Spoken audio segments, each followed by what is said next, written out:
Welcome Aquarius to your in-depth weekly forecast for week commencing the 19th of August for the Ascendant, the Sun or the Moon.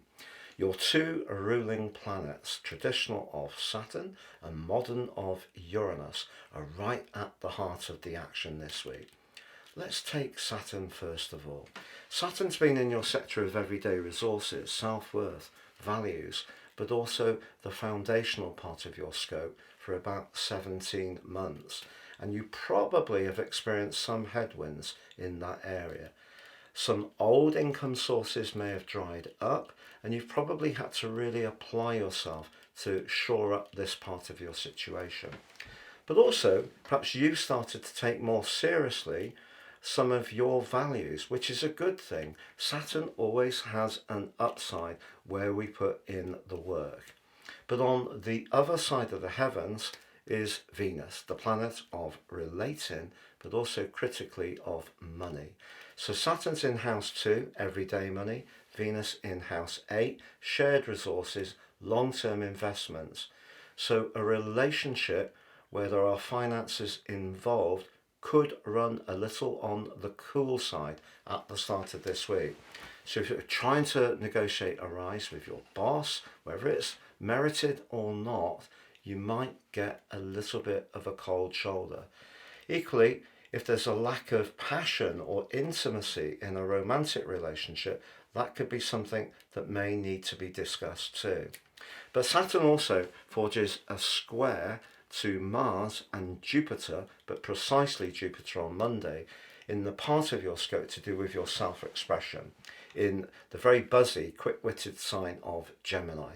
Saturn in 2, angling against Mars and Jupiter in 5, your sector of speculation, again, not good for financial affairs if we're being a little too free and easy. So I'm responding to those kind of notions that you see on socials, very much to do with the latest side hustle or get rich quick scheme.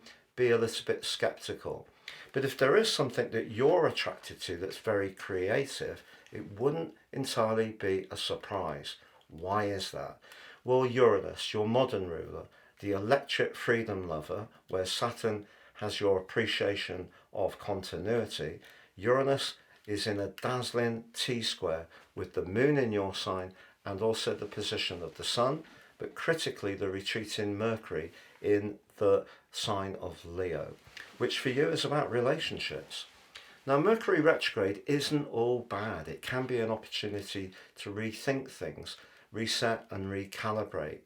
But the conjunction with the Sun in the third decan of Leo is subruled by the passionate, action-orientated Mars.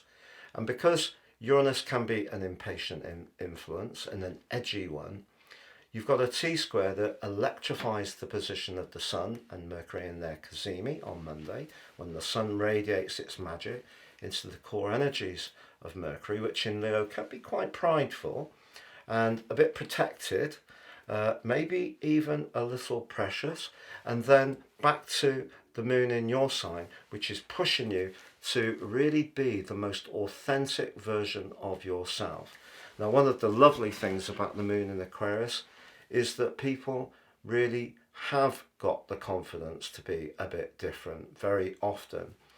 And it can be a little bit of a cool position, but it gives subjects the ability to view situations a bit more dispassionately, which around emotions isn't always a bad thing, but perhaps finds it a little bit more difficult to show affection, which the moon is obviously about. So what Uranus in the 4th house suggests is something around your home emotional life could be affecting how you feel in terms of your personal identity, but also affecting a relationship. And that extra electricity can forge so much interference, it can be difficult to think in quite the logical way that you often do. And then, because of the cooling influence of your traditional ruler Saturn on your affections against both Venus, but also Mars and Jupiter, it's a week that starts off very, very sluggishly. But I think that what Uranus can do is tease something into the open, even if it's an uncomfortable conversation that may need to be said. And remember, Mercury retrograde can be for the good, but it could also be around a relationship, because the full moon in your own sign is definitely a time of the year when you could seriously think about whether relationships are working or not. And with Saturn opposing Venus, that can be a relationship breaker if things have really bumped along the bottom.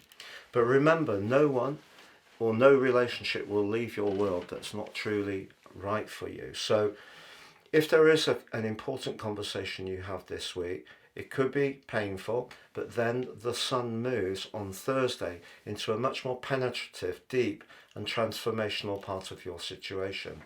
You may feel that you've given everyone an opportunity to have their say. Now you want to reflect on what it all means. In other words, don your detective's mask and read the subtext. Understand what the true motive was.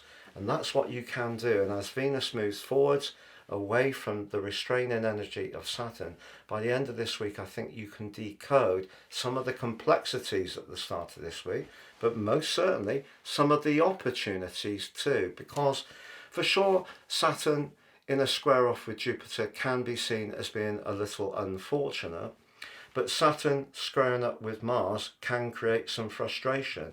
It doesn't change the fact you still do have Jupiter in your sector of speculation right through to the early part of June next year. Other opportunities are going to come, and Jupiter will also be angling to your natal chart positions, hopefully, for many Aquarius people, and that in itself will bring opportunities as well. But for the collective, this is a week when a relationship issue may need looking at, and it could come up quite quickly. And if you are in a situation where you feel very thwarted or hemmed in, you may want to have some space at the least, or freedom at the most. Have a lovely week.